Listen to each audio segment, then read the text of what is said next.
ഓം ശ്രീ മഹാദേവി നമഃ. നമസ്കാരം. കഴിഞ്ഞ വീഡിയോയിൽ നമ്മൾ 167 നാമങ്ങളുടെ അർത്ഥങ്ങളാണ് അറിഞ്ഞത്. ഇനി നമുക്ക് ഇന്ന് 168 മുതൽ 192 വരെയുള്ള നാമങ്ങളുടെ അർത്ഥം എന്താണെന്ന് നോക്കാം. ആദ്യം നമുക്ക് ശ്ലോകം ചൊല്ലാം. ഓം ഗുരുഭ്യോ നമഃ.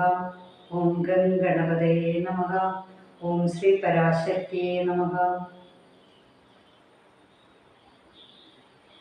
നിഷ്ക്രോധ ക്രോധശമനി നിർലോഭാ ലോഭനാശിനി നിസ്സംശയ സംശയഗ്നി നിർഭവാ ഭവനാശിനി നിർവികൽപ നിരാഭാത നിർഭേദ ഭേദനാശിനി നിർനാശ മൃത്യുമദനി നിഷ്ക്രിയ നിഷ്പരിഗൃഹ നിസ്തൂല നീലചിതുര നിരപ്പായ നിരത്യയ ദുർലഭ ദുർഗമാ ദുർഗ ദുഃഖഹന്ത്രി സുഖപ്രദ. അപ്പൊ ഇതുവരെയുള്ള നാമങ്ങളുടെ അർത്ഥം എന്താണെന്ന് നമുക്ക് നോക്കാം. നിഷ്ക്രോധ എന്നാൽ ക്രോധമില്ലാത്തവളാണ് ദേവി. ക്രോധശമനി എന്ന് പറഞ്ഞാൽ നമ്മളിലൊക്കെയുള്ള ക്രോധത്തിനെയെല്ലാം ശമിപ്പിക്കുന്നവളാണ് ദേവി. അല്ലെങ്കിൽ നശിപ്പിച്ചു കളയുന്നതാണ്. നമ്മൾ മനുഷ്യരിലെല്ലാം 6 ശത്രുക്കളുണ്ട്. എന്തൊക്കെയാണത്? അതായത് മതമുണ്ട്, അതുപോലെ മാത്സര്യമുണ്ട്, കാമമുണ്ട്, ക്രോധമുണ്ട്, ലോഭമുണ്ട്, മോഹം. അങ്ങനെയുള്ള 6 രാഗദ്വേഷങ്ങളിൽ നിന്നുമെല്ലാം നമ്മളെ രക്ഷിക്കുന്ന ദേവിയാണ് ശ്രീ പരാശക്തി. അപ്പൊ അതാണ് ആ നാമത്തിൽ വരുന്നത്. ഇനി നിർലോഭ എന്നാൽ എന്താണ്? ലോഭമില്ലാത്തവളാണ് ദേവി. ലോഭനാശിനി എന്നാൽ അതായത് നമ്മളില് പലതരത്തിലുള്ള ആസക്തികളുണ്ട് അല്ലേ? പ്രധാനമായിട്ടും പണത്തിലുള്ള ആസക്തിയാണ്. എത്രയുണ്ടായാലും അതിൽ നിന്ന് പോലും ദാനം നൽകാൻ നമ്മൾ തയ്യാറല്ല. അപ്പൊ അത്തരം ആസക്തികളെല്ലാം ഭക്തന്മാരാണെങ്കിൽ ആ ഭക്തന്മാർക്ക് ആ ആസക്തിയൊക്കെ നശിപ്പിച്ചു കളയും. ഭക്തന്മാരിലുള്ള ആസക്തി ദേവി നശിപ്പിച്ചു കളയുമെന്നാണ് പറയുന്നത്. നിസ്സംശയ അതായത് ദേവി സംശയമൊന്നുമില്ലാത്തവളാകുന്നു. സംശയഗ്നി എന്നാൽ നമ്മളിലുള്ള സംശയങ്ങളെയെല്ലാം ദൂരീകരിക്കുന്നവളെന്നാണ്. നമുക്ക് പലവിധത്തിലുള്ള സംശയങ്ങൾ ഉണ്ടാവാറുണ്ട് അല്ലേ? എന്തെങ്കിലും ഒരു കാര്യത്തിനായിട്ട് ഇറങ്ങിയാൽ 2 തരത്തിലും ചിന്തിക്കാം. ചെയ്യണോ വേണ്ടയോ എന്നൊക്കെ സംശയമാണ്. അത്തരം സംശയങ്ങളൊന്നും ദേവിക്കില്ല. പക്ഷേ നമ്മൾ ഭക്തന്മാരിൽ അത്തരം സംശയങ്ങളെ അമ്മ നീക്കി കൊടുക്കുമെന്നാണ് പറയുന്നത്. നിർഭവ എന്നാൽ സംസാര ബന്ധമില്ലാത്ത ദേവി.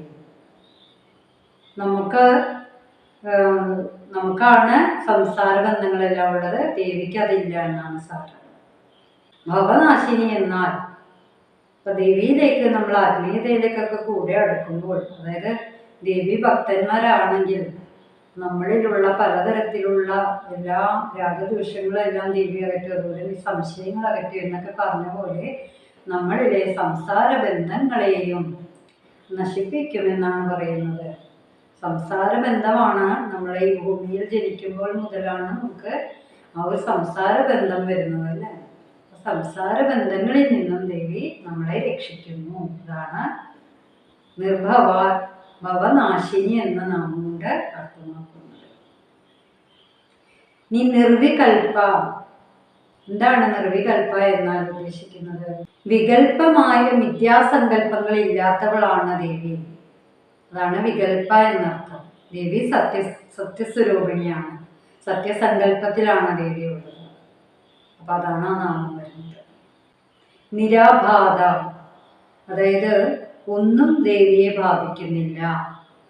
ഒരു തരത്തിലുള്ള ഭ്രമങ്ങളോടും ദേവിയെ ബാധിക്കുന്നില്ല എന്നാണ് അർത്ഥം. ഇതാണ് നിരാബാധ എന്ന നാമം കൊണ്ട് അർത്ഥമാക്കുന്നത്. നിർഭേദ എന്നാൽ ഭേദമില്ലാത്തവൾ. അതായത് ദേവിക്ക് ഒന്നിനോടും ഭേദം കൽപ്പിച്ചിട്ടില്ല. അതാണ് ആ നാമം നിർഭേദ എന്ന നാമം വരുന്നത്.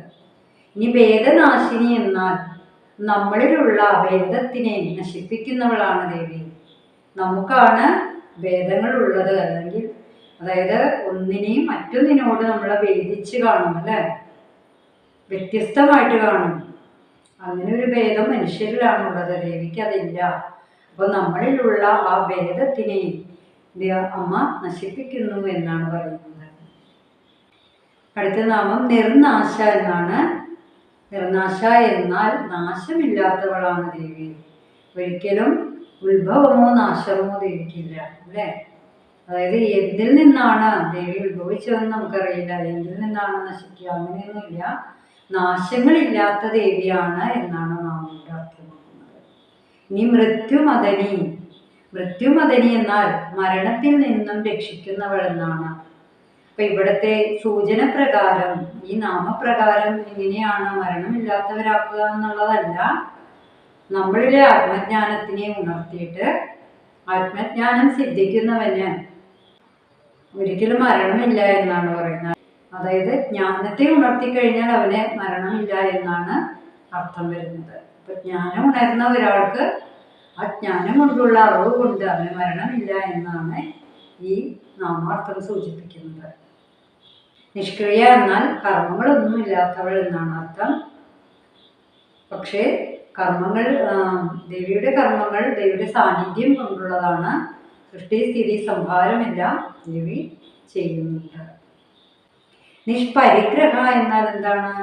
നിഷ്പരിഗ്രഹ എന്നാൽ വേറെ ഒന്നിൽ നിന്നും മൂല്യങ്ങൾ സ്വീകരിക്കുന്നവളല്ല ദേവി. അതിൻ്റെ ആവശ്യകത ദേവിക്കില്ല. അതാണ് നിഷ്പരിഗ്രഹ എന്ന നാമത്തിൻ്റെ അർത്ഥം. അടുത്ത നാമം നിസ്തൂല എന്നാണ്. നിസ്തൂല എന്ന നാമം തുലനം ചെയ്യാൻ കഴിയാത്തത്. നമുക്ക് ദേവിയെ ഒന്നിനോടും തുലനം ചെയ്യാൻ കഴിയില്ല. അതാണ് നിസ്തൂല എന്ന നാമത്തിൻ്റെ അർത്ഥം. നീല ചിഗുര. ചിഗുര എന്നാൽ നല്ല കട്ടിയായ തലമുടിയോട് കൂടിയവൾ എന്നാണ് അർത്ഥം.